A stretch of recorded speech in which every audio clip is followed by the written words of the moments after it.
Now, I want to show you something really cool. So let's see if we can do that, okay? You want to do this with me? Give me a second.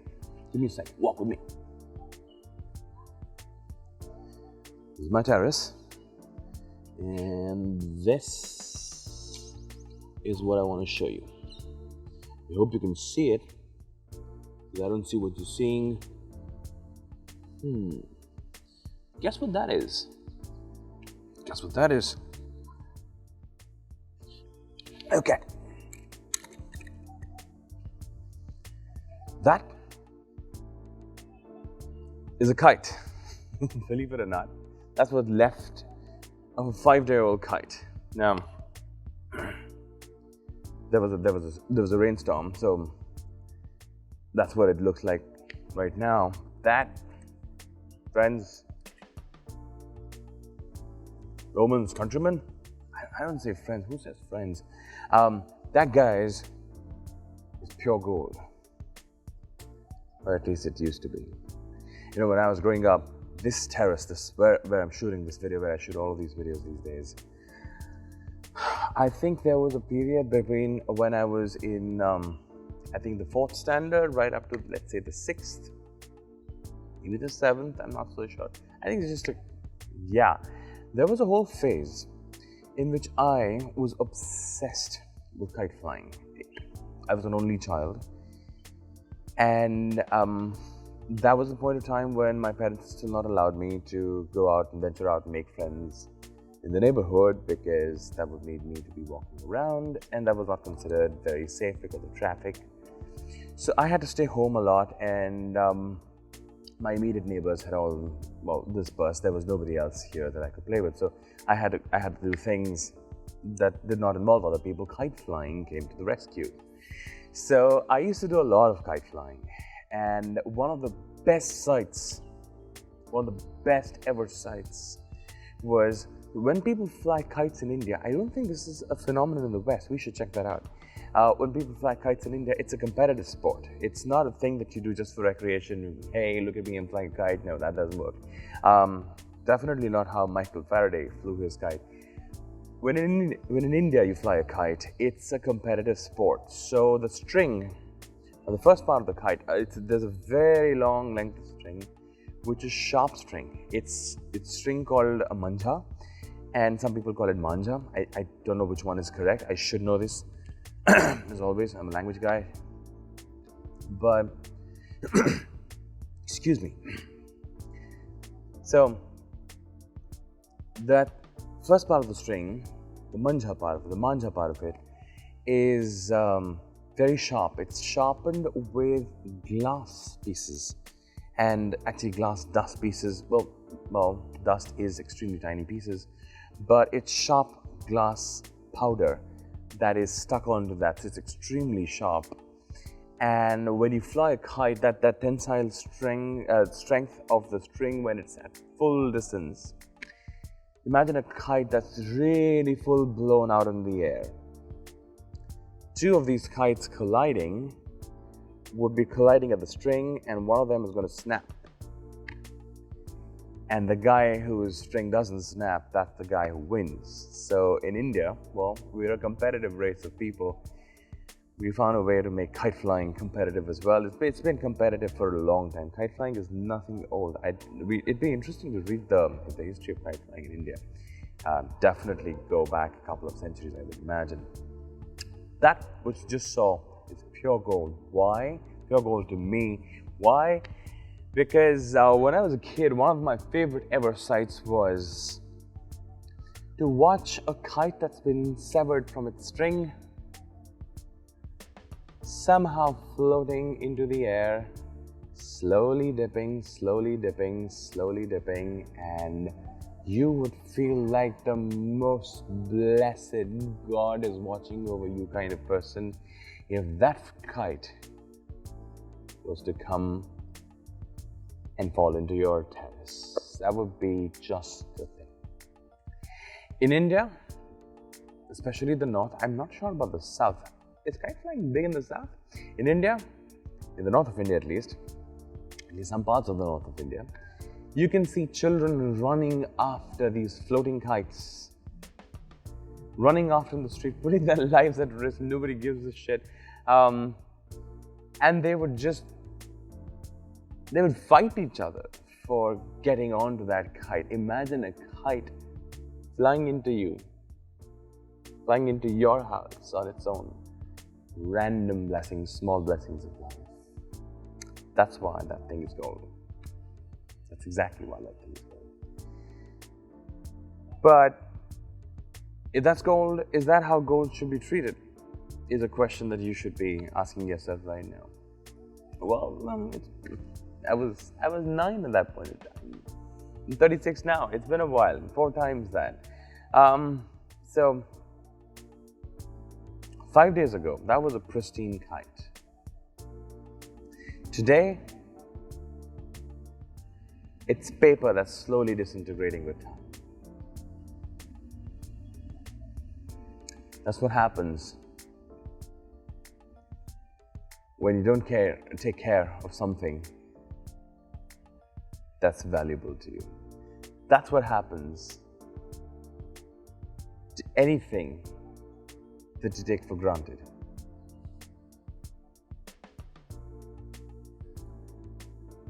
This video is about some part of that.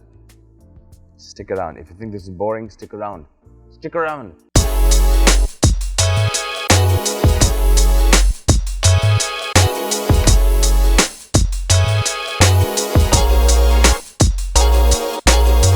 Hi, my name is 𝗪𝗲𝗁𝗲. You're watching Logophilia TV and don't sweat it. And today, we're here to talk about something that's extremely close to my heart, something that life has taught me by dire means. I've been obsessed with this notion that if you pay attention, things tend to die. If you pay attention, life does not have fixed deposits. And there's a fool inside me that secretly hopes that there are fixed deposits. I have been asking people, what is the one thing that I can do to preserve value? It's very difficult to preserve value. Things tend to die. Shakespeare says it beautifully when he gets, I think it was Hamlet's mother that says, all that lives must die, passing through nature to eternity. I don't think there's something called eternity. I'm not really sure there is something called eternity. Things in nature tend to die, and it's one of the most dampening and disappointing truths about life. When Heraclitus says nothing is permanent but change. Now we've used that one twice inside this week itself. That same quotation, it's a powerful one, guys. It's a life changer. Nothing is permanent but change. Life is one of the greatest things that I learned growing up, is that life is hard. You know, I used to be an avid exerciser. I used to really go to the gym between the ages of 19 and 20. And I made a lot of my muscle at that point of time. And then I took a break. I took a break of about, 2 or 3 years? Gone. Where is justice? I would ask myself. I went to the gym 6 months in the year. There were a lot of losers out there who were not doing that at that point of time. What were they doing? They were eating pizza. I used to wake up at 4:30 in the morning, 5 o'clock. I used to be right there with the guy who was setting up the gym locks. I used to be right there. Where are my brownie reward points for being that guy that point of time? What about now? I mean, so if I don't hit the gym now, what about the efforts that I put there? Some part of me inside me just smiles, that evil smile, and says, well, you did look really good for about a couple of years. Okay, so the body doesn't have a fixed deposit system. So if I want to trash my body, I can do it. I can just stop gymming. I can just stop exercising at any point of time and start gourmandizing on that pizza, and I can start looking like a sumo wrestler, right? Yeah, I mean, that depends on This is the other guy talking. That depends on your basic physique type. So, for example, if you're an endomorph, yeah, that's possibly going to happen. If you're an ectomorph, if you're a small type, body type person, ectomorph, endomorph, all of these are going to be info cards one day. If you're a small body type, you may not really look like a sumo wrestler, but you will definitely feel unfit. The body needs to be taken care of. Okay, got it. So, no fixed deposit system for the body. The body tends to degenerate over time, and that doesn't just apply to old people, it applies to young as well. Yeah, sad realization. What about the mind? So, I'm a deep thinking person, right? I'm a deep thinking person. I care about money is the last thing that I care about. I care about the valuable things, and I'm not judging people who think about money. Well, I am actually. Trashy. Never mind. So, yeah. Mercenaries. What about thinking? What about the mind? So, I engage a lot in deep pondering over the finer points in life. I care to think about the meaning of life. What happens if I stop doing that tomorrow?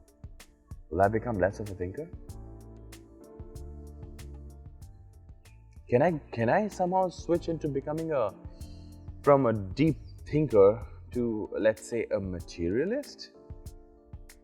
Yes, you can do that. The allure of material wealth has only, been kept at bay by your very deep thinking capacities. That danger is distant, but it's not gone.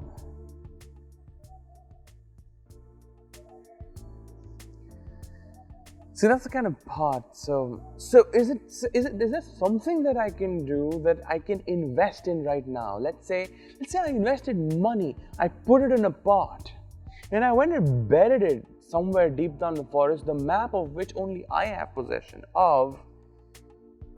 That will last, right? I can do that. People set up bank accounts. And what do you think happens to those bank accounts at the end of a recession?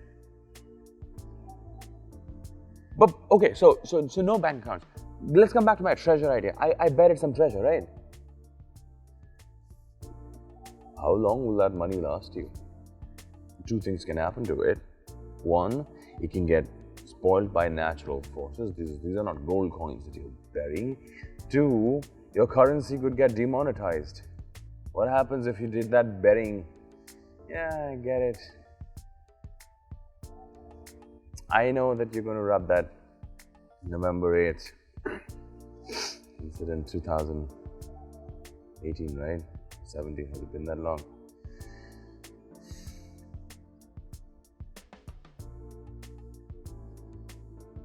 Have you ever noticed how people who used to be best of friends with you now are barely a once in a 6-month phone call, if at all? Before this video becomes too depressing, let me come straight to the point. All that lives must die. Nothing is permanent but change. Life is hard. These are truths of life that you must. I'm not even saying should, I'm saying must. Now look at the change in tone here.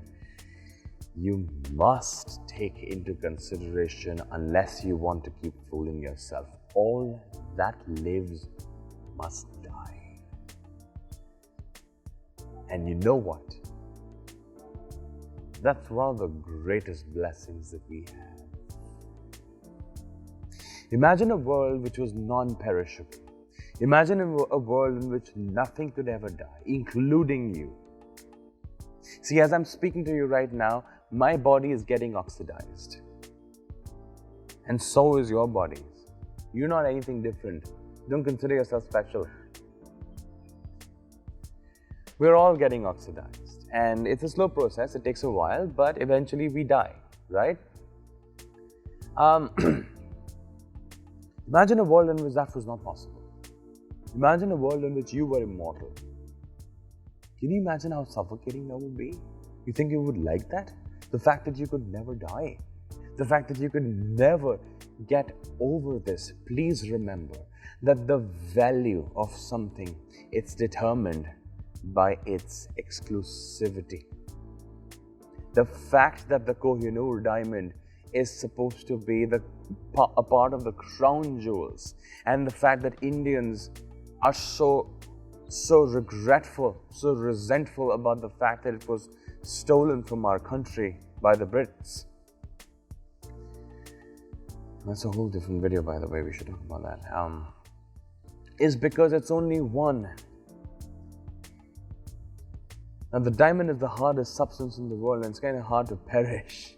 But do you think even that cannot die?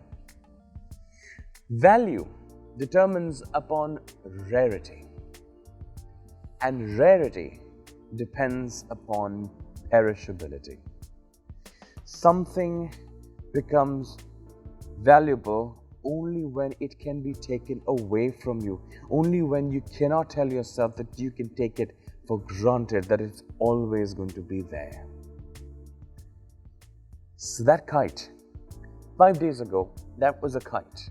5 days ago, 9-year-old me would be all over that kite, and I would get a reason to smile for hours, and my parents would not even know why I'm so happy. Because at 9, I was not really looking for girls at that point in time, as most 9-year-olds do. I was looking for a good time through, well, in my case, kites. So, 5 days ago, that was gold to 9-year-old me. 5 days ago, if that had happened, I would be cursing myself for being one of the worst specimens that humanity has to offer. Today, it doesn't matter too much. 5 days ago, whole different scene. What is this video really about? What this video is really about is that in nature, there are no fixed deposits. Now, I'm running the risk of making an absolute statement. So I genuinely invite you, in case you can find a fixed deposit system, something that you can invest in right now and then forget about it, and it'll sort of take care of itself and retain its value forever. Please put it down in the comments below. I really would want to share, because this is one of the most frustrating things in my life. This is one of those things that I really care about. Nature does not have fixed deposits. If this coronavirus pandemic has told us anything, it's one of this, that somebody like me who exercises every single day is as likely to die as the most irresponsible person who eats junk food every single day and does not move a limb in way of exercise. We're both equally susceptible. Or maybe a scientist can argue that maybe I have better immunity. I don't know. I'm under lockdown, that guy's under lockdown. We're both suffering here, so I don't know what you're talking about when it comes to immunity. But in nature, I can't see fixed deposits. I think one of the lessons that nature wants us to learn is that everything that you care for has to be taken care for.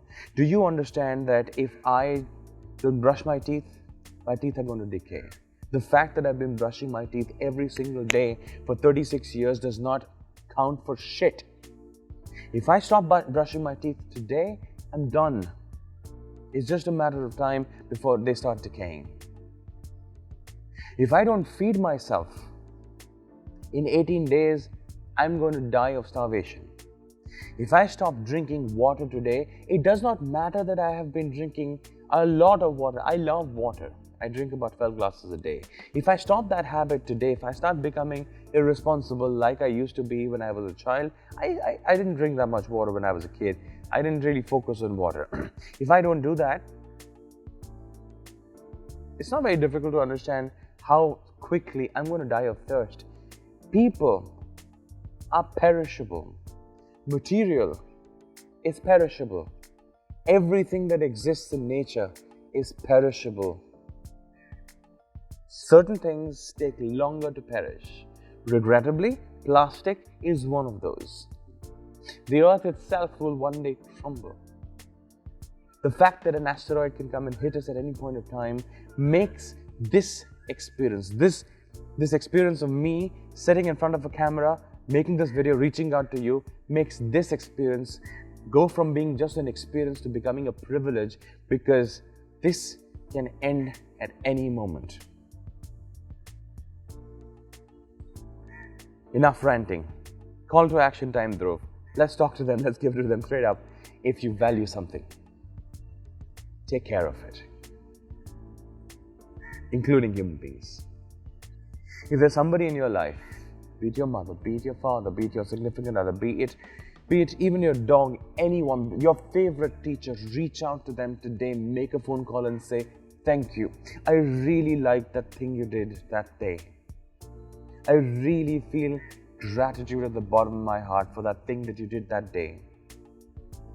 If you like somebody for something that they do, make it known to them. Don't take it for granted saying, I don't have the time right now, I'll do some grandiose gesture. I know those idiots. I have a lot of those idiots in my life who've been procrastinating and coming and saying thank you to me. I know that they are extremely thankful to me. They're not saying it. I know the things that I have done for them. They're not saying it. I know that I am that idiot. There are people in my life that have done things for them, and suddenly one day that news comes in that they don't exist anymore. I know what that feels, and therefore I feel so glad that I could hug my aunt last year before she passed away, that I was there 5 days before she left us, that I could hug her and for once tell her that I loved her. In my culture, we don't really say those 3 words to family members. I don't think I've ever said that to my mother. We don't talk like that. We'll show affection in a large number of ways. I don't think we say those 3 words. It's changing for us millennials, but when I was brought up as a child, my parents never encouraged me to say those 3 words. They never said that to me. They showed it to me in a large amount of care. I was hugged. I was given food at the right time. I was walked wherever I needed to go. I was handheld whenever I needed to. I was given counsel when I needed to. Those 3 words were never said. I said those to my aunt. She was 83 when she passed away. I said those 3 words to her in her last 5 days of her life. I'm so glad that I could, because I would have resented it. If you value something, even if it's Facebook, even if it's Instagram, even if it's your favorite gadget, go to their Facebook pages and say that thank you. That does 2 things. What does your gratitude do? It does 2 things. One, in psychology, we call this positive reinforcement. When somebody gets to know that you like what they do, they are much more likely to keep doing it. Do I need to explain the logic of that? They're much more likely to keep doing it, because imagine a world where you're a wonderful person and you impact a large number of lives by doing the things that you do, by being the person that you are, and you decide to stop being that person. You suddenly would decide to get into drug addiction. At that point of time, if nobody had ever reached out to you saying, hey man, I love the way you write, I love the way you talk, I love the way you care for us, the only motivation that you would have to not get into drugs at that point of time, when that's an allure in your life, is that small little fragment of thing called morality, or that need for self-preservation. And you know how fragile that is. You know how many people have gone that path. You know how many great people have committed suicide. You know what happened to Robin Williams and so many others. So, one, when you say thank you to somebody, you give them positive reinforcement. You give them one more reason to value themselves. You tell them that they're not the only ones who value that one thing that they do for us, that there are others like that. Second, you tell yourself that you value something, which makes it so much easier. So much easier. This is one part. There are many parts of that gratitude. Gratitude is beautiful. One part of that is it makes it so much easier for you to take care of something. If you like your phone, well, take good care of it. Switch it off once and for a while. If you like your mother, go hug her and tell her that you love her. Tell her, thank her for every single thing that you think that you're grateful for. Because She may decide to evolve as a person. People do. That's one of the things that we're most proud of. We evolve, we change. Go tell her why you're thankful to her. So gratitude does that. It makes you, gratitude is a motivator. It makes you do things. One, gratitude is a drug. It fills you up with happiness. It makes you focus on the blessings of your life, the things that you feel grateful for, the fact that the positives in your life. It brings like a nice clean wiping cloth and wipes out the carbon, the dust, the muck, the shit. It makes you focus on the things that you really care for. Gratitude is a wonder drug that I encourage you to get hooked onto, to get addicted to. If you want to learn more about gratitude, ask me to do a video about how to gratitude. See, I use it as a verb, how to gratitude. Ask me to do a video about that down in the comment section below. If you like this video, give me a thumbs up. If you want more of these videos, please do not forget to tell your friends about it. Definitely subscribe. This is Dhruv. You're watching Logophilia TV. If there was anything that you learned in this extremely long ranted version of whatever this madness is, please write down the summary of your learning in the comments below. It will help you make that learning permanent. I'll see you tomorrow.